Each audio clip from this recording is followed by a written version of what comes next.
Hi. Hello. Hello. Can everyone hear and see me? I can I can There you now. go. Yay, us. Yes. Okay.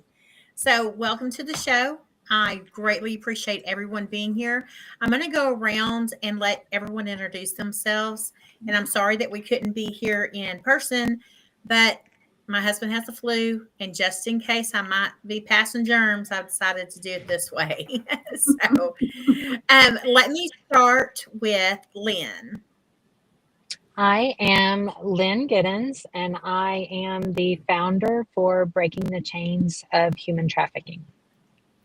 Okay. And Wesley. My name is Wesley Fennell. I am the Development and Engagement Coordinator for Opportunity Resource Services. Okay. Go ahead. I'm sorry. Go Oh, ahead. Dena Petty. I'm the founder, executive director of Mentors Care. It's a mentoring program for at-risk high school students, currently serving 22 high schools across North Texas. Wow. And Miss Cassie, can you hear us? Cassie? Well, Cassie may be having some difficulties as well. So, Lynn, I want you to talk. This week's shows are about nonprofit organizations. And so I just want the nonprofits to be out there in our community and make aware of the things that are going on as far as what services are offered to not just human trafficking victims, but to really anyone. With it being Human Trafficking Awareness Month, I've tried to focus a lot on the human trafficking aspects of things that are going on. Mhm. So, what I wanted to do is bring everybody in and make sure that everyone knows the resources that the girls have and the women, children, men have after trafficking, before trafficking, just everything together. Mhm. Okay. So, Lynn, would you go ahead and start? Of course. So Breaking the Chains, as I mentioned, I was the founder of that organization, founded and received our 501c3 status in 2019, early 2020. It was birthed really, I would kind of say by accident, because it's something that is out of character for me to take a stand and really speak out on much of anything. I wouldn't say I'm a follower, but certainly not an outspoken person, just put myself out there. My husband had started a security company, and as part of that security company, he came in contact with multiple organizations and other gentlemen that were operating on rescue teams and working in law enforcement or alongside law enforcement to assist to recover and rescue trafficked victims. So as I sat there, I kept thinking to myself, this just can't be what happens in the United States. And I really had a hard time wrapping my head around that humans would do those things to other human beings. Was a real struggle for me. And then I read a story, happens to be about Mary's daughter. And a lot of the things in the article from the Times Review really, I just couldn't get it out of my head. And I didn't know if it was because the things that were said about Julia were so similar to what gets said about my daughter. My daughter's autistic as well. But I just couldn't let it die. And then things kept surfacing in the security company. And so I finally decided, hey, we're going to do something about this, whether it's individually or coming alongside with other organizations. So that is how Breaking the Chains was founded, because I just decided I can't bury my head in the sand. So the long-term vision for Breaking the Chains is to grow an organization financially stable enough to have at least one, if not multiple, recovery houses. That became our primary vision because making phone calls, trying to find a safe place for the victims once they're recovered. There's not a lot of, even though there's a lot, in relation to the number of victims that are being recovered, it's difficult to find a safe place. So that began to really grow on my heart. And that's how we were birthed, primarily with Texas we're number 2 in the nation now for sex trafficking specifically. And I noticed one of the other guests works with high school students. So a lot of the trafficked victims, and I don't have the percentage tonight off the top of my head, I apologize, but many of them are our kiddos that are aging out of foster care. And when they age out, they've got nowhere to go unless they were fortunate enough to be in a foster family that really treated them as their own kiddo, and so they age out, nowhere to go, and now you've got somebody kind of offering you the world. Well, it's the world, but at a very great price. Exactly. And that's where Cassie comes in. And unfortunately, I don't know what's going on, and she hasn't been able to get on with us. But Cassie has an organization called Reinspire, and it's where it takes youth that are in foster care or at-risk youth and gives them a home. It's girls, and it gives them a home to where they have a secure place that they can learn how to be adults, and without having to worry about being on the streets. And that is Cassie's calling, is to work with, at-risk youth and right out of foster care. But Cassie's only so big, and she has taken a couple of victims before, survivors before, but hers is mainly the at-risk youth and girls that phased out of foster care. So yes, our goal is I am part of Breaking the Chains as well, and our goal is to get some sacred spaces built for our victims to where they can stay long-term, and it wouldn't be short-term care. A lot of the facilities that are out there right now, as Lynn knows, are very short-term care, 1 to 2 weeks, maybe 3. And then whenever they're out, they're literally going right back to their traffickers because they don't know what else to do. Or how else to survive. So our goal is to build these facilities and make them long-term and teach them how to survive outside of that life. Yeah. So, but Miss Lynn, I know that you have to get to your birthday celebration. I'm happy to answer any other questions. It's totally anybody fine. have any questions for Lynn? Well, I do, because I know you were talking about it's helping victims of sex trafficking. When they're put in a facility like that, are they breaking off all of their connections to the people that they knew before? Is this a place where they completely just get off the grid, where they can be protected? Yeah, Yes, they ma'am. are off the grid from a geographical location. When we can, we get them out of state if possible. Try to get them close to family if family wants to visit, as long as family's not a part of the trafficking piece. So that's also something that's very unfortunate, but not uncommon, that I just actually met a girl that her very first trafficker was her stepfather. And it wasn't until she was allowed to start spending the night with friends that she realized that the environment that she had wasn't normal. And there's our Cassie right there. Can you hear us, Cassie? Oh, it's okay. Yeah. So last week we had on the show, we had some survivors, and one of them was a familiar trafficker, and she was trafficked by her father, by her biological father. And so if y'all have a chance, go back and watch that show. Miss Cassie, can you hear us? Every time I talk to her, it goes off.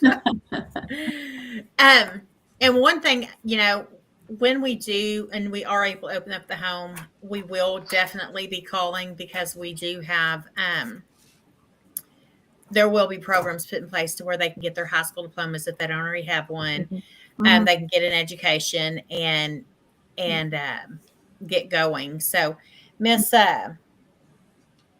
Petty, I'm sorry, I got something wrong. Would you tell us what you do? Yes. So this was started in 2009 at Midlothian High School, and it was birthed out of a principal seeing there was a vulnerable group of kids who were really struggling, and they really needed a mentoring program. But it was really hard to start programs, especially for high school. There seemed to be back then there were programs available for middle school, elementary, but not many for high school, and it's such a triage time. It's Yes. which way are you going? And so a little bit backstory on me. I'm releasing a book I just wrote, and that's going to be March 12th. It's called Collateral Hope, and it's based upon my life story. And it's Yes. the whole reason for mentoring is because I was such a vulnerable Hello? woman that Can you hear us, Cassie? I'm sorry. that's okay. Can you hear us, Cassie? I think Cassie's about to give up. Okay, go ahead. Well, when you were talking about vulnerability, Can anybody hear me? Yes. Can you okay, hear us? She's trying. yeah. Continue, Miss Petty. I'm sorry. Okay. When you were talking about vulnerability and autistic, but there's also lack of support at Yes. home, students making really bad decisions and choices, all of those things cause vulnerability. And Yes. unfortunately, that's when those predators notice that and they start taking advantage of that. And Yes, that is ma'am. that's similar to a lot of what happened to me when I was younger. I wasn't trafficked, but I was approached. Yes. When I was a young woman, I was 18, 19, I was probably 18, living in my car. I was vulnerable and I was hungry and I needed money. And that's when they just seem to know that's when they can approach you and try to entice you. Thank goodness, praise God, I didn't do that. I didn't go down because that's a road that would have changed. Hang on. I'm sorry. That's okay. I'm letting her know that we can hear her. Yeah. So with that, I started the mentoring Okay, program. I'm getting messages that y'all can hear me. I can't see any of you now. And I cannot hear any of you. I have no headphones in, so let me She's try. working on it, guys. So I'm gonna Okay. mute her until we got it figured out. Yes, ma'am. Thank you. Okay. Okay, go ahead, Miss Petty. Okay. So, oh Lord, I lost my train of thought. You were you had been living in your car and you were approached, but thank God. Yeah. And so when I was approached about starting this mentoring program, I had been married for many years, 2 wonderful kids, life is great. And I had been a youth pastor before. I just realized this was really my heart, were those kids who were really vulnerable, the ones who are not being loved and taken care of. And so when I was approached to start the mentoring program, I thought, that's it. That's what we need to do. And so the model is one mentor meeting with one student for 1 hour once a week. And the school's going to identify the students who would be good candidates for a program. And we do an intake. We try to decide, if this is a person that's really meeting a lot of the criteria, indicators, and those kind of things. And with that, now we are serving this year over 1,000 students, meeting with almost 1,000 mentors. And Oh, wow.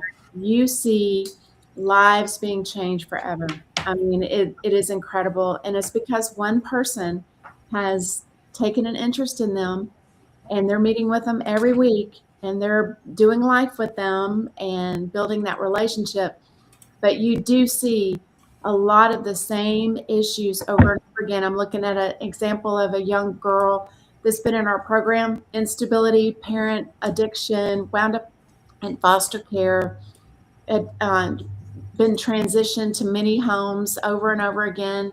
So she was emotionally exhausted, struggled with eating disorder, toxic relationships. She was prime candidate to be trafficked. I mean, that's when they come after you. but we were able to get her with a mentor. And little by little, now after 4 years, she is at the top of her class. She's graduating. She's going to go on to college. She's doing incredible. And that is the story we hear over and over and over again. And I think not that it would completely solve the issue of human trafficking, sex trafficking, abuse, or neglect. It's not going to solve all those issues, but man, it sure would be a big chunk of helping these kids with these issues. Exactly. Cassie, I was telling everyone about your organization. Yes, ma'am. Can y'all hear me? Yes, I can hear you. So Mary's gone. No, I'm here. Oh, I'm here. Oh, now Mary's. No, go ahead. Okay. Go ahead, Cassie. I'm Cassie Moore. I'm the executive director of Reinspire. We are a resource and housing program for at-risk youth here in Johnson County. Our resource center is focused for ages 12 to 17. Our housing program is for ages 18 to 23. And at risk is really anything from, like she was saying, I'm sorry, I didn't get your name. Was it Dana? Oh, Dena Petty. Dena Petty. I'm sorry, I didn't, all the things were happening. So kind of like what y'all do and how you mentor these at-risk youth.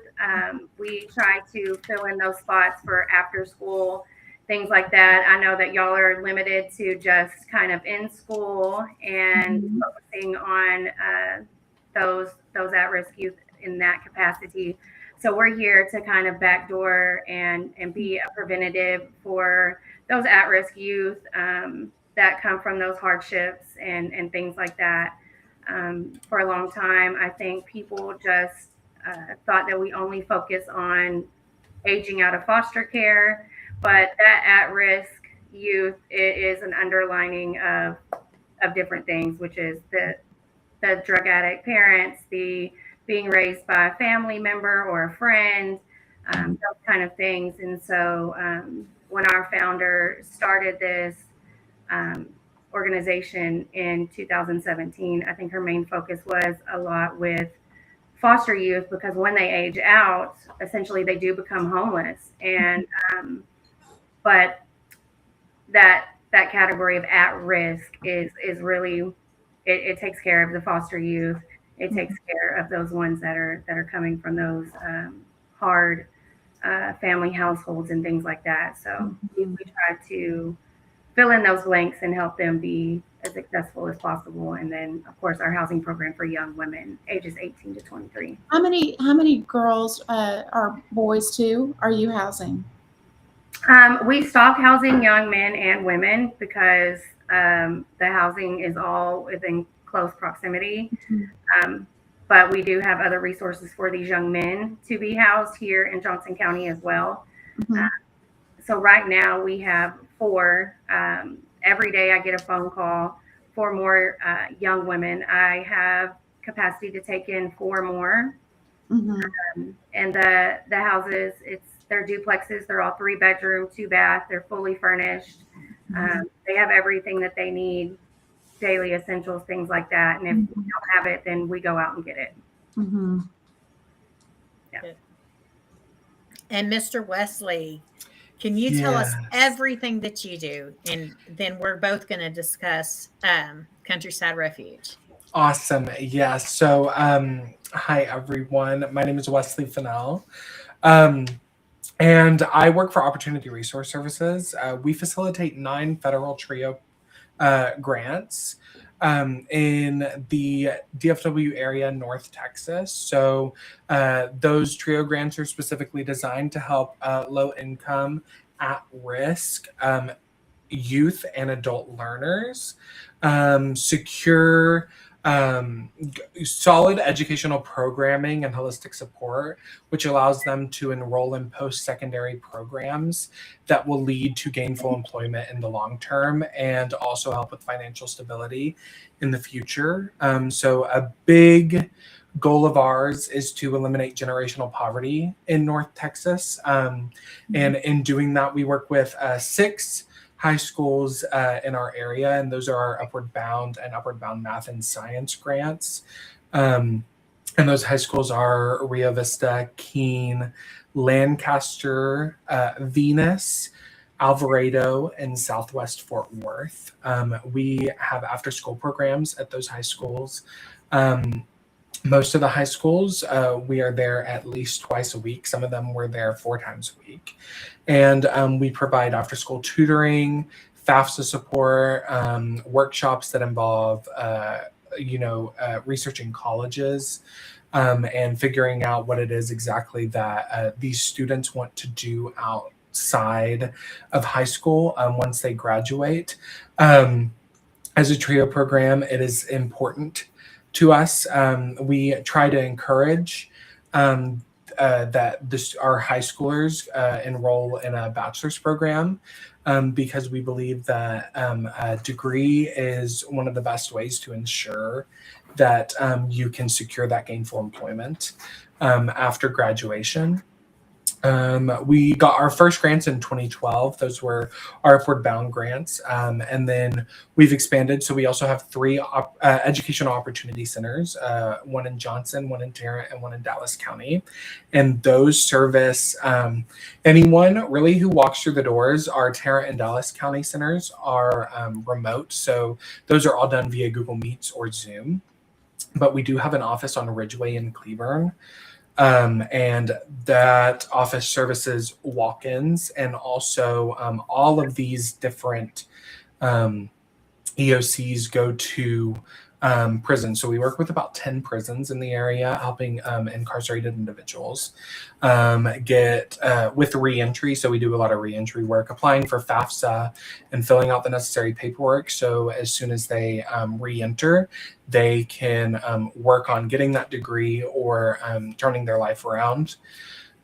We also are one of the few who got to participate in the beta for the paper FAFSA. This was a really big deal for us because a lot of people don't have access to technology. I know we think that in 2026, like technology's everywhere, but some people, especially some of our incarcerated clients, cannot access technology. And so that still allows us to offer the full extent of our services, or the fullest extent that we can of our services to these people. And all of our services are 100% free, federally funded by the Department of Education through these TRIO programs. So that is amazing. So, when we talk about different nonprofits and how each help each other, it is, I call Cassie my prevention, and you two as well. Y'all are what's going to help prevent us from having victims and hopefully prevent it from heading my way. So that is, that's a big blessing that we have y'all. I want to make mention, we do also in at least Johnson County, we do have things like the Family Crisis Center that help out if someone's in trouble. And we have different organizations around. And when we come back, we're fixing to go to break. And when we come back from break, Wesley and I would like to tell you all about a place. It's called Countryside Refuge that helps take pregnant women and young ladies and help them become great moms. And so, but we are fixing to take a break. We've got like 20 seconds to go, and then we will be back and continue talking, continue learning how we can all work together to help. Because I feel like Wesley and Miss Petty y'all could really team up. So we'll be right back.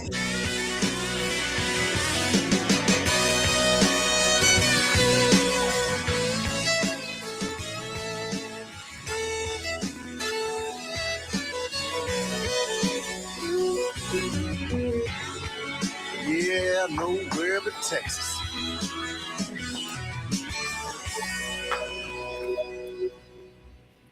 If you are trying to quit drinking or doing too many drugs, listen to me. You don't know me and we'll never meet. I had a problem like you once. I drank and used to party a little too much till it got out of control and almost ruined my life.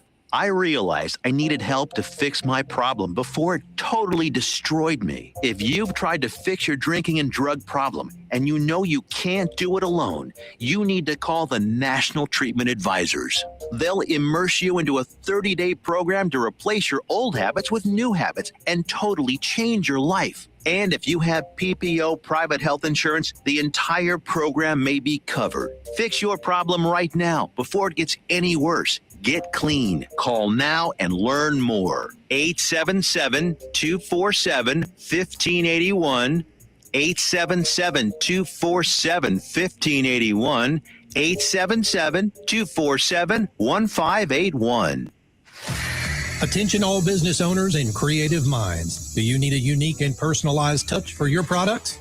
Look no further than Romika Laser Engraving and Custom Designs. I'm Ron Phillips, co-owner of Romika Designs. We offer custom laser engraving services for a variety of products, including promotional items and corporate or personal gifts. With state-of-the-art equipment and a team of skilled designers, we can engrave intricate designs on virtually any material. Whether it's a special message, a company logo, or a custom design, Romika Laser Engraving will help you make your mark. And the best part, our prices are affordable and our turnaround time is quick. I couldn't be happier with the work Romika Laser Engraving did for me. The engraving on my product was precise and exactly what I wanted. So don't wait any longer to add a personal touch to your products. Call Romika Laser Engraving and Custom Designs today at 817-400-4040 or visit our website at romikadesigns.com. We look forward to helping you make your mark. The voice of Johnson County, Joco Community Radio. Nowhere but Texas. That's where I'll be. It holds the answer to all my dreams. I know one thing, God calls me. Nowhere but Texas is where I'll be.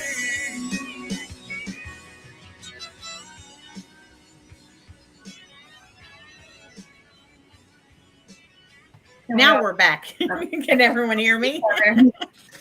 I pushed mute, so that was my bad. So when we left off, we were talking about different organizations and how they help. And Wesley and I have the privilege to serve on the board of directors for the Countryside Refuge, which we help pregnant young ladies become mothers and teach them how to become mothers, give them a safe place to be when they're having their child, and just surround them with love and teach them how to thrive with the child. So Wesley, you want to tell a little bit more about Countryside Refuge? Yeah. So as Mary was saying, yeah, Countryside Refuge is transitional maternity housing. So women who are pregnant and in sometimes unsafe, sometimes unstable situations, we provide housing so that they can carry out their pregnancy in a safe environment, in a safe space, free from whatever strife they were experiencing prior. And we have 2 houses that will be opening this year. And one of those is in Crowley and one is in Texas, both in Johnson County. And these houses are just designed to fully support these women who need all the support that they can get. So they're provided with diapers. We provide with diapers, baby beds, formula, anything that a young mother would need. We make sure that they have. Yes. And our founder, Shanna Bates, and what is Miss? I cannot remember her. Thank you, Miss Hadley's. I was going to say, what's Miss Hadley's first name? Norma Hadley. They're amazing, amazing people, and they're God-fearing women that this was put on their heart to do, and they they have just picked up the ball and just ran with it Mhm. because it is a need, and not just, for trafficking victims. It's a need for young girls at school that are afraid, of what's going to happen to them. And if they get pregnant and their parents kick them out, they have a place. They have a place Mhm. to go. Or at USU, like Cassie, Yeah. I know that she's got a couple of girls that have children in hers as well. And when we first opened our housing program, our very first young lady that we took in, we literally took her straight from the hospital. And she had her newborn baby here. She was our first client. So essentially we helped her with that until she graduated from the program at her own pace. And so we also offer that as well. And we have like a resource center for young mothers. We have baby clothes, baby items, formula, just a variety of different things, and like a non-perishable food closet, and also a clothing closet for both young men and women. And so household items, if they're moving into their first house, apartment, getting on their own, we have a few items that help them get on their feet: pots, pans, plates, cooking utensils, that kind of thing. We kind of have it all, and that's what I'm hoping to continue to do as we grow. When Mentors Care meets with a student that maybe family history is that you're going to have children before you're really ready to have children, and it's generationally just what you do, we get the opportunity to talk to them about the risky behaviors and what could happen. And sometimes pregnancy can come out of that. Are you really ready for that? And then if they choose, after things happen and they do wind up pregnant, we also have that opportunity to talk to them about options. There are other options of things you can do. There's adoption, and, or there are organizations like yours that can help you through that process. You don't have to do this alone, because we know the other option sometimes looks like the easiest, and it's not. And so we get an opportunity to talk about that you have these other options. And it's hopefully that we have that relationship built. We have talking points, we have curriculum that we go through, and it's why you need education, why you need to graduate. But then we start talking about, what does it take to be a successful person? Respect, showing up, just all those kind of things. Maybe they've never heard them before. They might be coming from a family background. These things are not taught, and it's not that maybe their parents don't love them. Maybe they do, but they just are repeating what they know. So you get an opportunity to talk about, what does it take to be successful in life? And then we start talking about, what is your gifts and talents? What do you see yourself doing in the future? So instead of just doing what you know, maybe you haven't thought about this. Maybe there's something amazing that you're supposed to do in life.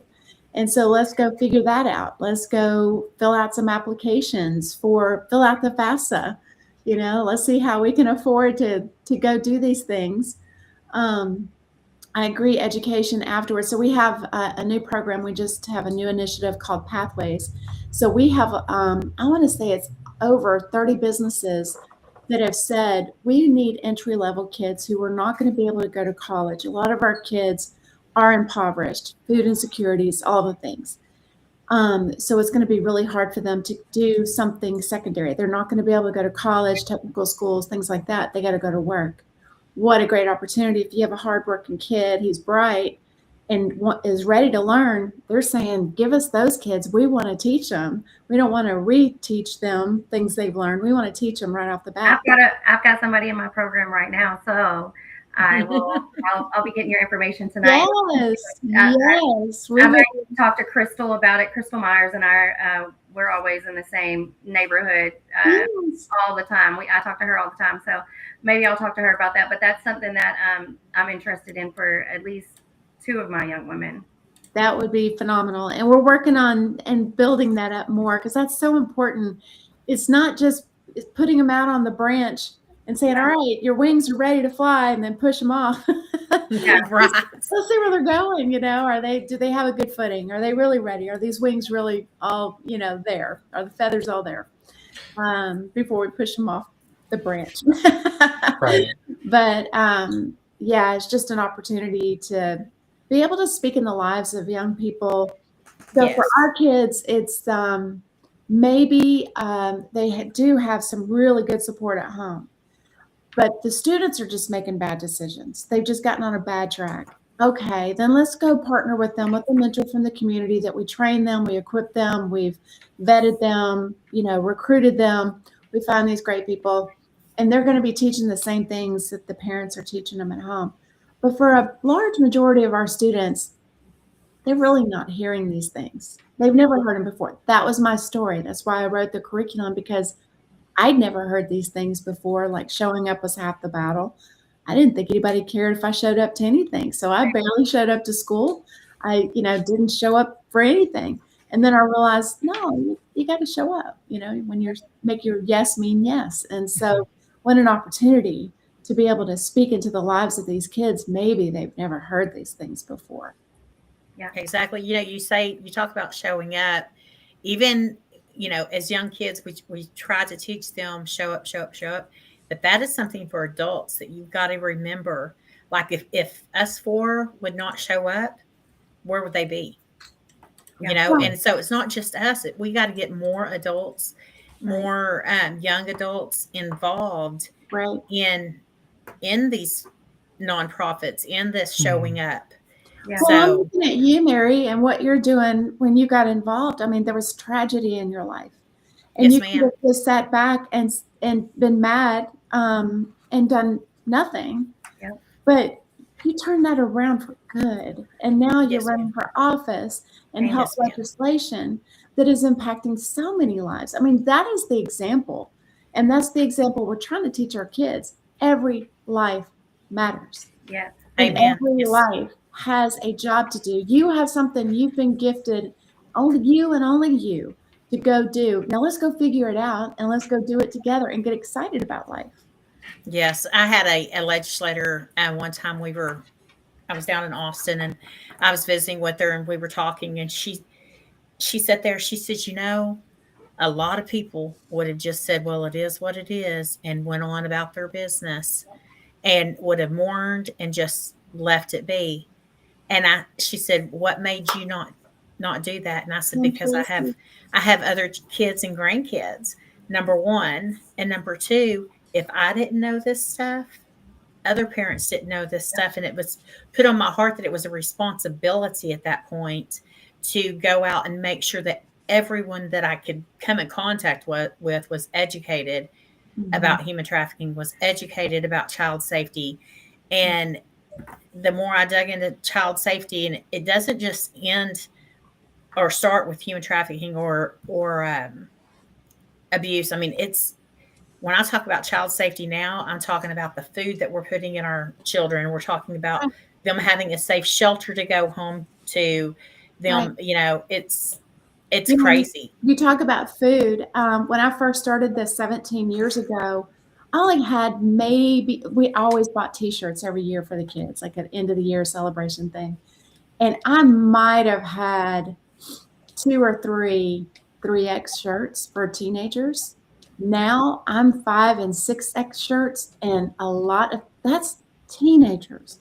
Your most active time of your life, the healthiest time of your life. And they are really struggling because the food that they get is empty calories. It is not exactly.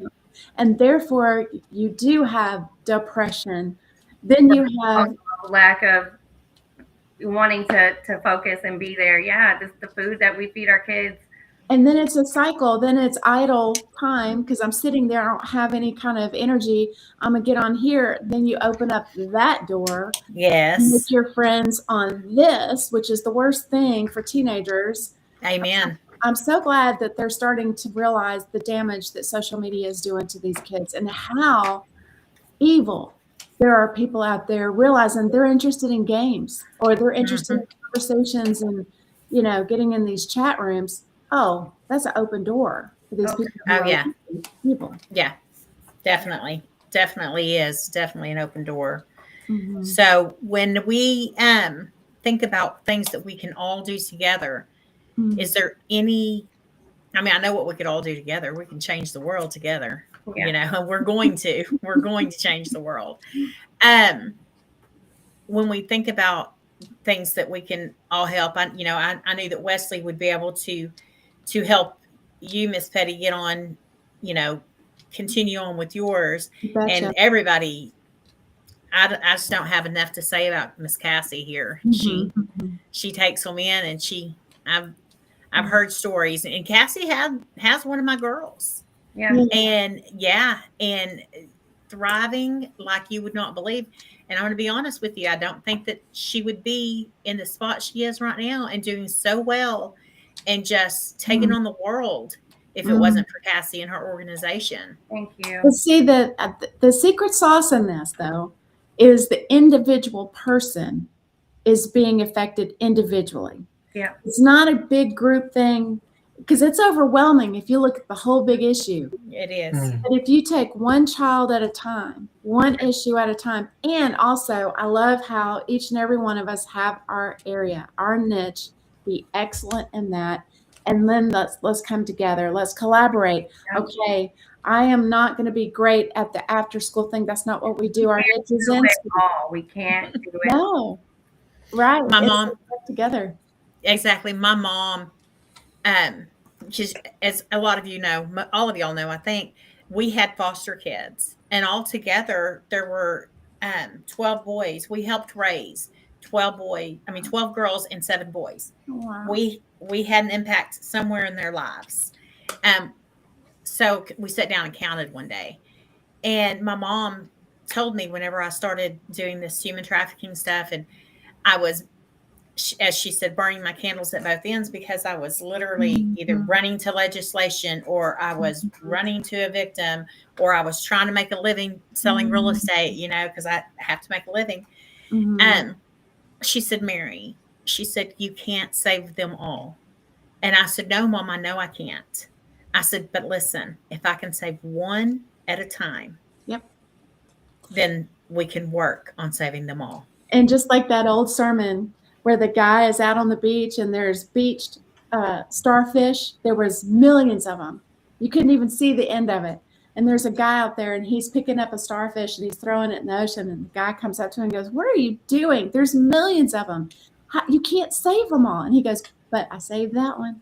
And then he picked up another, but I saved I like that one. Yeah. And that's what we're doing.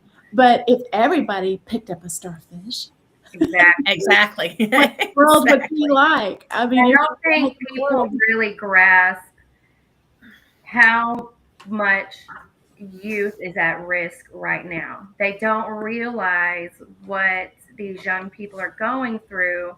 They think because, they're acting out at school, they're getting in fights, they're getting in trouble, those kind of things. Well, you're just a bad kid, and that's all you're going to be. Okay, but what's the cause? What's the effect? What is causing them to do this in their life? Because somebody doesn't just wake up and go, you know what, I'm just going to be a horrible person. I'm just going to get in so much trouble today because that's what I want to do. Something is happening in their lives that is not going well, and they need somebody like us to step in and be like, okay, listen, I'm not the school. Okay, what those school teachers say to you and principals and stuff, I'm not here to judge you. I get it. Tell me what you're going through, and I bet maybe you and I may have a common ground. Maybe you come from this, maybe you come from that, maybe I come from that. And then we can talk about it, and we level out the things, and then, okay, well, what do you want to do? What do you want to be when you grow up? Like, what kind of job do you want? What kind of clothes and music do you listen to?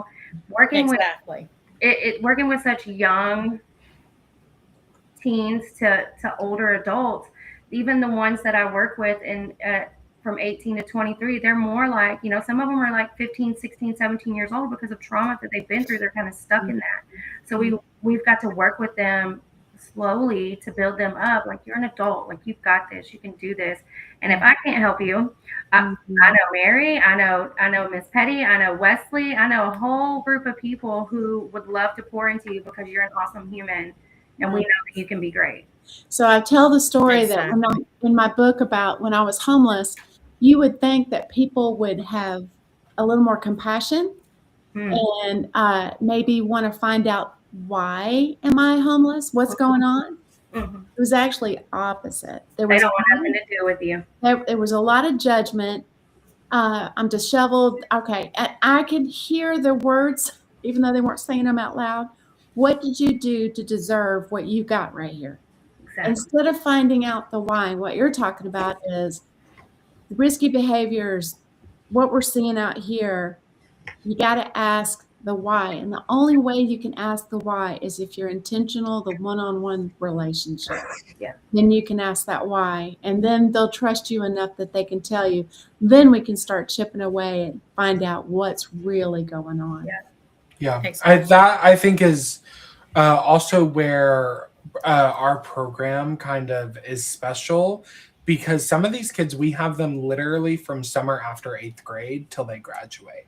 Upward Bound can service for after they or as they're entering high school through the end of their high school, and then we have to report on them for 6 years after with Upward Bound. So Wow. so we keep That's up something new I learned. with them. And the good news about having our Upward Bound and EOC is Upward Bound can serve them until, let's say, like they start school September. So September 1st, after they graduated, they're an eligible EOC client. So they could come to our EOC immediately after, and our EOC can still help them through everything that they go through after they're out of high school, which is why when we say we take that holistic approach to supporting these students, we do. We really are there every day. We notice, especially with Upward Bound, since we're with those students so often, like I was at Venus High School today, we notice when a student's off, and we can ask those questions because we have that time with them. And then 67% of the students that Upward Bound serve by law have to be both first in the family to go to college and low income. Like we have to meet that number, and the other 33% have to be one or the other.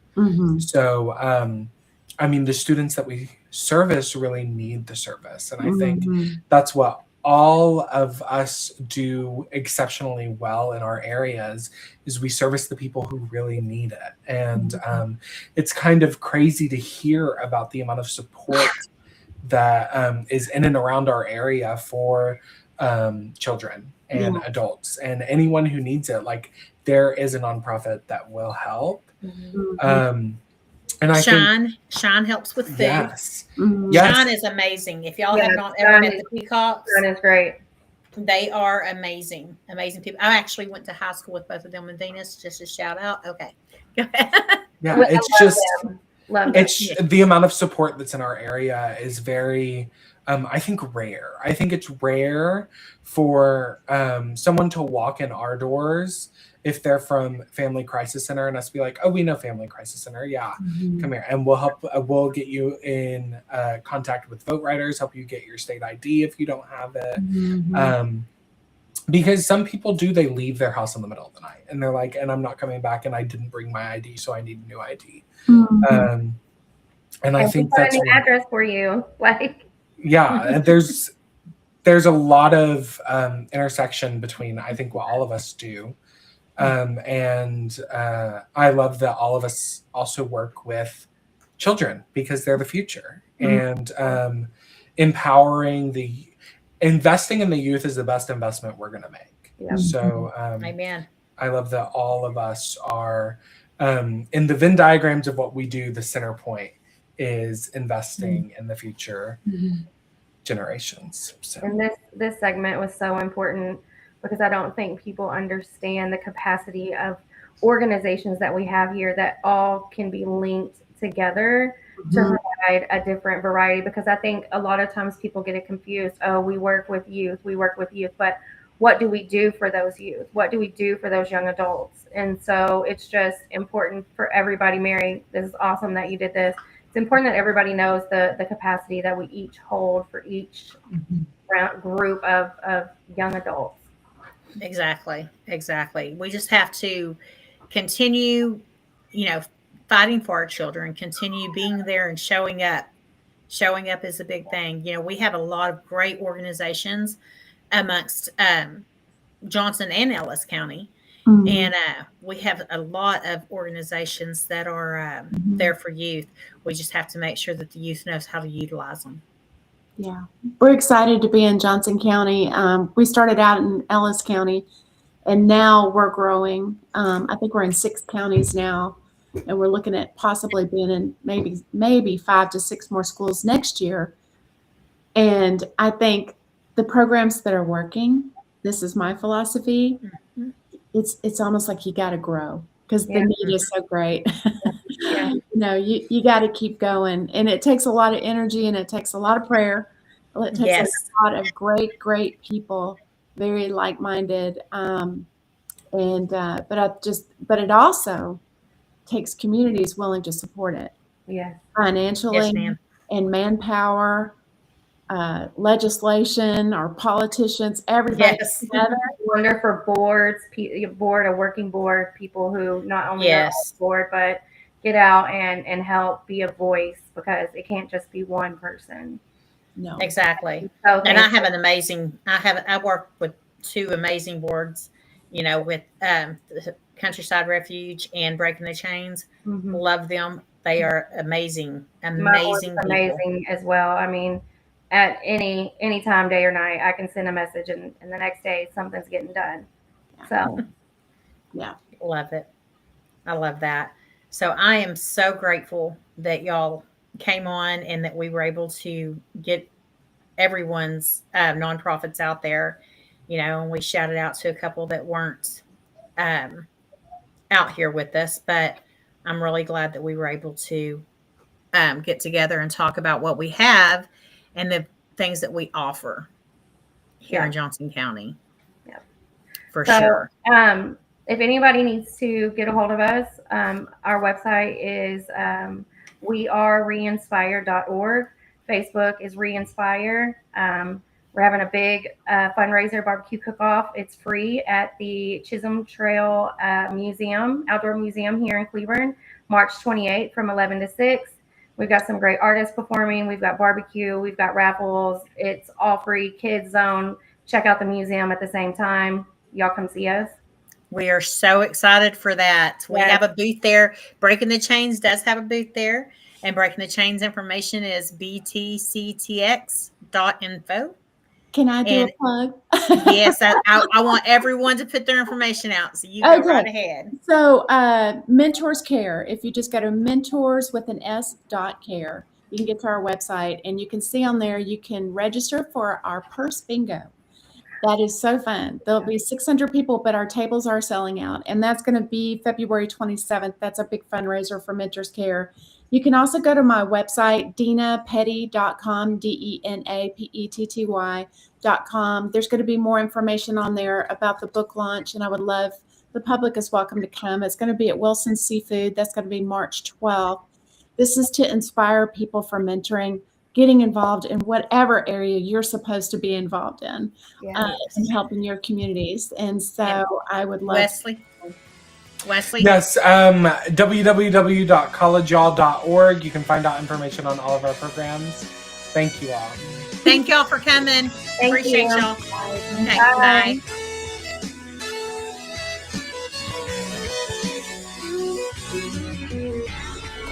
Yeah, nowhere but Texas.